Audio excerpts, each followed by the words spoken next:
Who remember when grandmother used to make sweet potato pudding in a Dutch pot? Let's dive in on the ingredients. So today we have 7 pounds of sweet potato. Yes, and we are gonna make some sweet potato pudding. Big up yourself, Madonnas. More blessings and prosperity. So now come at me show now what me gonna use make this potato pudding. So right here we have the potato, we have yam, we have a piece of coconut, because you know I like the little crunchiness in the coconut. We have honey, we're not using any sugar.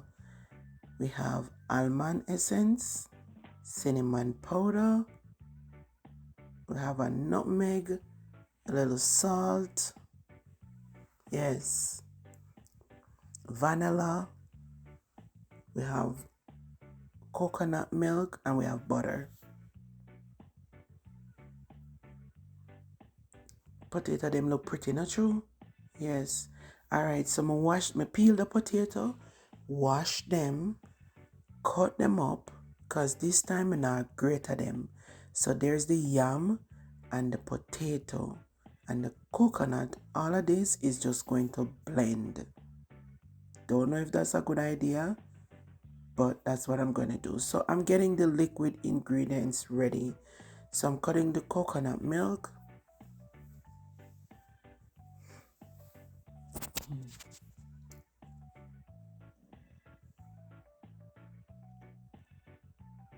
So I'm adding 1 tablespoon of almond essence.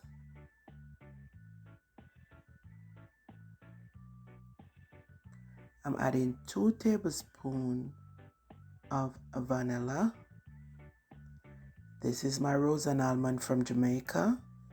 I am not baking it without this.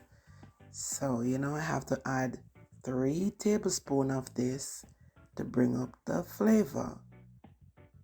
And I'm going to add like 1 tablespoon and a pinch of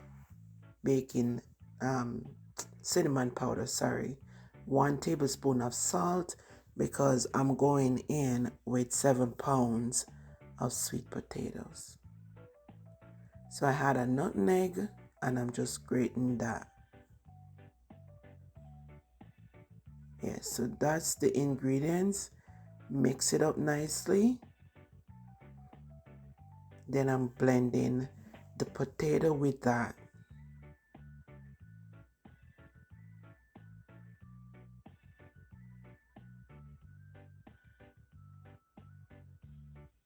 So I use the coconut milk to blend the potato, yam, and coconut. Guys, it's just lazy. Sometimes you're just not in the mood to be rubbing the grater. So I did this before and it turns out good. But sometimes you change up and then you mess things up. And to me, when you blend the potato, it just turns out a little bit too fine. So it's nicer when you grate the potato. It just have that old-fashioned taste. Okay, so I blend it all. And I have a little mixture leaf back here. I'm going to just add the honey.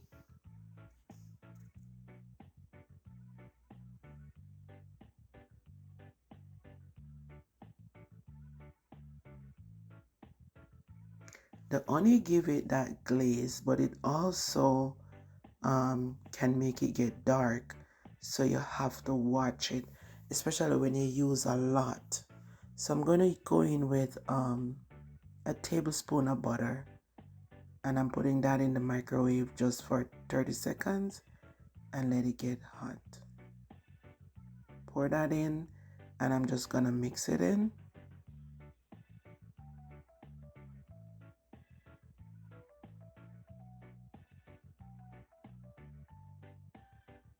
So I'm going in with 2 cups of flour in this one.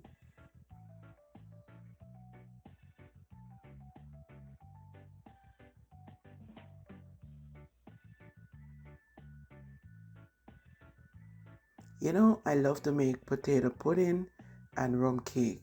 Those are my two special pastry to make. I mean, anything else I will be trying it, but when it comes to potato pudding and fruit cake, yes, I love making those two.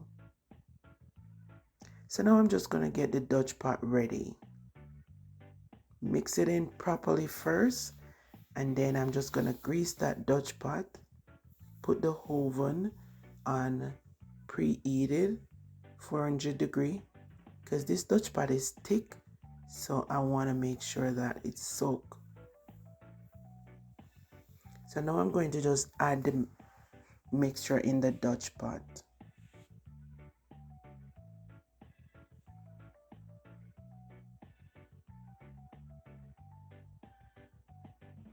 Guys, tell me where you're watching from, and if grandmother used to use this, tell me about it. Yes, if grandmother used to use this, tell me about it.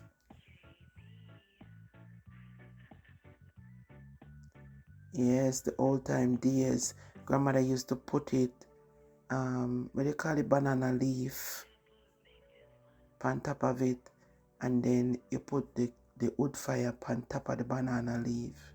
You have to protect it and make it, burn. So I am just going to add some coconut milk on top here. Yeah. And then put it back in the oven. Guys, you're not gonna see the finishing of this because guess what? I did forget it in the oven. But it still tastes good, and because I was so upset, I forgot to take the picture of the final finishing, but you get the drift. I forgot it in the oven, went upstairs and go do things, wash and do all that stuff, and forgot I did not turn off the oven, so it get a little dark. But as I said, the honey can also make it get dark, so you have to watch it when it reaches this part. Turn the oven down and let it take time soak, but it was taste very good. Yeah, so it that was it. But anyway, guys, if you're using honey, please to watch it in the oven. Don't leave it unattended like that. Just make sure you pay attention. It's good to even cover it up with file paper because that protect it from getting dark, and that's what I should have done. I didn't do that. But when I leave it in the oven, it was still on 350. It should have been on 270. So try to start it off on high, and then you turn it down. Let it take time soak. If you have it on 250, it's not gonna burn. So when you start it high, it gives that crust at the back of it. Enjoy.